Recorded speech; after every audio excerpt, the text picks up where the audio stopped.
Bonjour ma chérie, tu es prête pour le déjeuner? Bonjour maman, oui je suis prête. J'ai faim. Parfait. J'ai préparé une salade verte avec des tomates et des avocats. Ça te convient? Oh, j'adore les avocats. C'est parfait pour moi. Et qu'est-ce qu'il y a à boire? J'ai préparé du jus d'orange frais. C'est bien frais et ça va parfaitement avec la salade. Super, j'adore le jus d'orange frais. Merci maman. De rien ma chérie, je suis contente que ça te plaise. Comment s'est passée ta matinée à l'école? Ça s'est bien passé. Nous avons eu un cours de mathématiques ce matin, et après la récréation, nous avons eu un cours de français. J'apprends de nouveaux mots chaque jour. C'est génial. Tu progresses vraiment bien. Tu sais, la maîtrise du français est importante et ça t'ouvrira de nombreuses portes dans la vie. Oui, je le sais. J'essaie de m'améliorer autant que possible. D'ailleurs, j'ai une question pour toi. Comment dit-on chat en français? Chat se dit cat en anglais. En français, c'est tout simplement chat. C'est un mot facile à retenir. Ah, d'accord. Merci maman, j'adore apprendre de nouvelles choses avec toi. C'est un plaisir de t'enseigner ma chérie. Maintenant, prenons notre déjeuner avant que la salade ne ramollisse. Oui, tu as raison. Bon appétit, maman. Bon appétit, ma chérie. Si vous appréciez ce contenu, n'hésitez pas à dire merci en vous abonnant, aimant et partageant. Merci. Un Américain en France. Ah, bonjour. J'ai tellement hâte de visiter la France. C'est un de mes rêves depuis des années. Bonjour. Bienvenue en France. Je suis content que tu sois là. D'où venez-vous? Je viens des États-Unis et je m'appelle Daniel.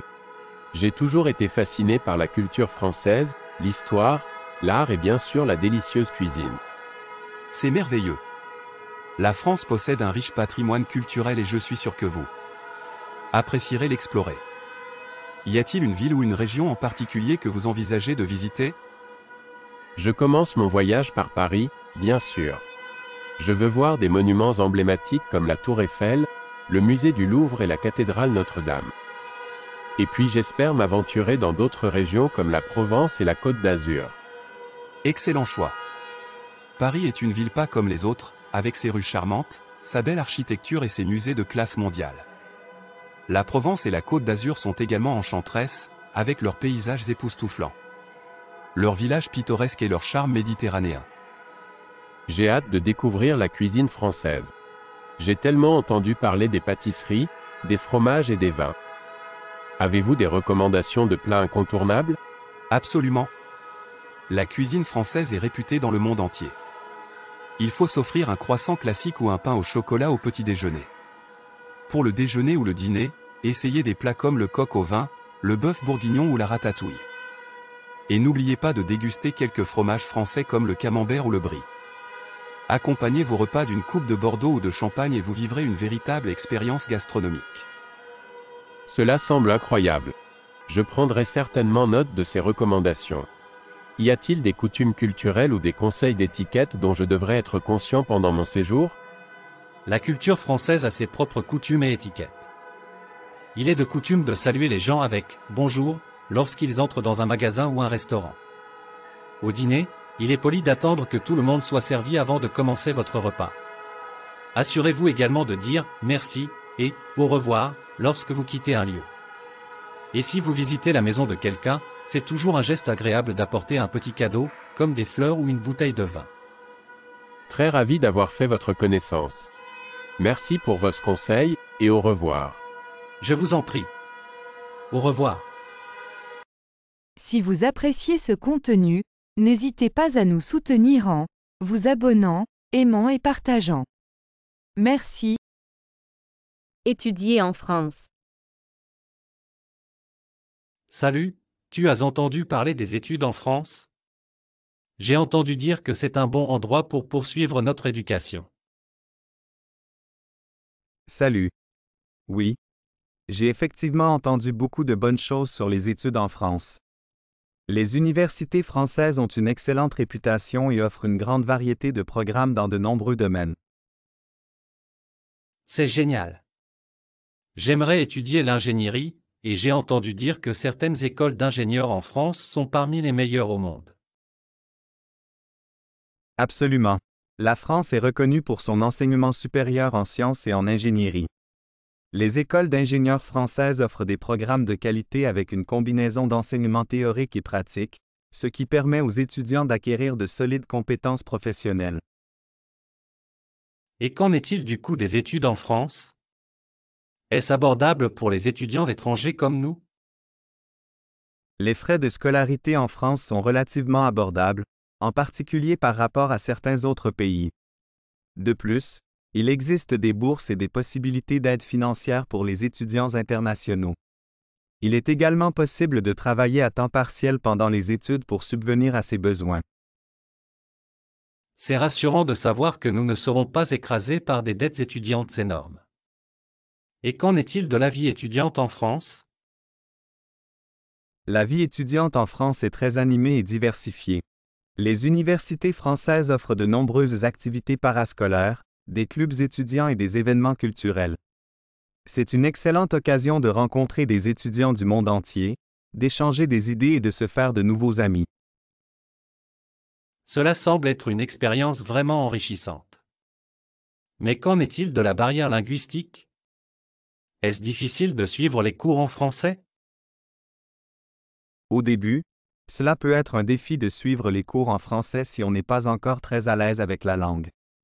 Cependant, de nombreuses universités proposent des programmes de français langue étrangère pour aider les étudiants à améliorer leur niveau linguistique. Avec de la pratique et de la persévérance, nous pourrons nous adapter rapidement.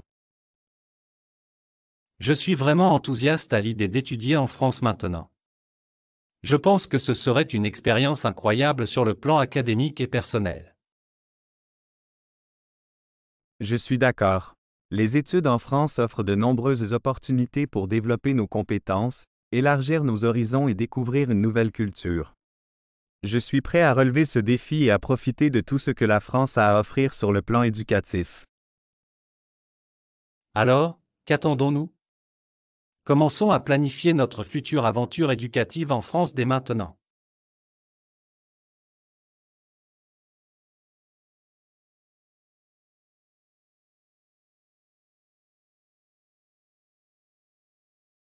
La Révolution française. Vous savez, je suis fasciné par l'histoire et j'ai toujours voulu en savoir plus sur la Révolution française. Pouvez-vous me parler de cet événement marquant de l'histoire de France? Absolument, la Révolution française a été un moment charnière dans l'histoire française et mondiale. Elle s'est déroulée de 1789 à 1799 et a marqué une période de bouleversements sociaux et politiques radicaux en France. Quelles ont été les principales causes qui ont conduit à la Révolution? Plusieurs facteurs ont contribué à la Révolution française. L'une des principales causes était l'inégalité socio-économique qui prévaut dans la société française. La majorité de la population, en particulier les classes inférieures, était confrontée à une pauvreté extrême, tandis que la noblesse et le clergé bénéficiaient de privilèges et d'exemptions sans aucune limite. J'ai entendu parler des États généraux et de la prise de la Bastille. Pouvez-vous expliquer leur signification? Certainement. Les États généraux étaient une assemblée qui représentait les trois classes sociales en France. Le clergé, la noblesse et le peuple. Elle a été convoquée en 1789 pour faire face à la crise financière à laquelle le pays était confronté. Cependant, le tiers-État, représentant les roturiers, se sentait marginalisé et exigeait une plus grande représentation politique. Leur demande n'ayant pas été satisfaite, ils ont pris d'assaut la Bastille, symbole de l'autorité royale, le 14 juillet 1789. Cet événement est aujourd'hui célébré sous le nom de Bastille Day, fête nationale en France. Après la prise de la Bastille, quels ont été les événements et changements clés de la Révolution? Suite à la prise de la Bastille, la Révolution s'accélère, conduisant à l'abolition de la féodalité et à la déclaration des droits de l'homme et du citoyen. La monarchie fut finalement renversée et remplacée par une république.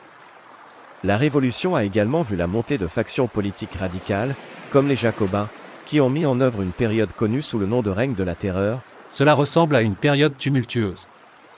La Révolution a-t-elle apporté des changements positifs? Tout à fait. La Révolution française a eu un impact profond sur la France et le monde. Elle a mis fin au système féodal, établi les principes de liberté, d'égalité et de fraternité et jeté les bases des idéaux démocratiques modernes. Cela a également conduit à d'importantes réformes sociales et juridiques, telles que le Code Napoléon, qui a codifié les lois civiles et influencé les systèmes juridiques du monde entier. Comment la Révolution a-t-elle finalement pris fin? La Révolution a atteint son apogée avec l'avènement de Napoléon Bonaparte, un général militaire qui a pris le pouvoir en 1799 par un coup d'État. Cela marque la fin de la période révolutionnaire et le début de l'ère napoléonienne, caractérisée par une série de campagnes militaires et l'établissement du premier empire français. Merci pour cet aperçu perspicace de la Révolution française. C'est une période tellement fascinante et complexe de l'histoire. J'ai hâte d'en découvrir davantage lors de ma visite en France. De rien. La Révolution française offre en effet une multitude de sites historiques et de musées à découvrir, comme le château de Versailles et le musée Carnavalet à Paris. Je suis sûr que vous passerez un moment fantastique à plonger dans ce chapitre captivant de l'histoire de France. Bonne visite!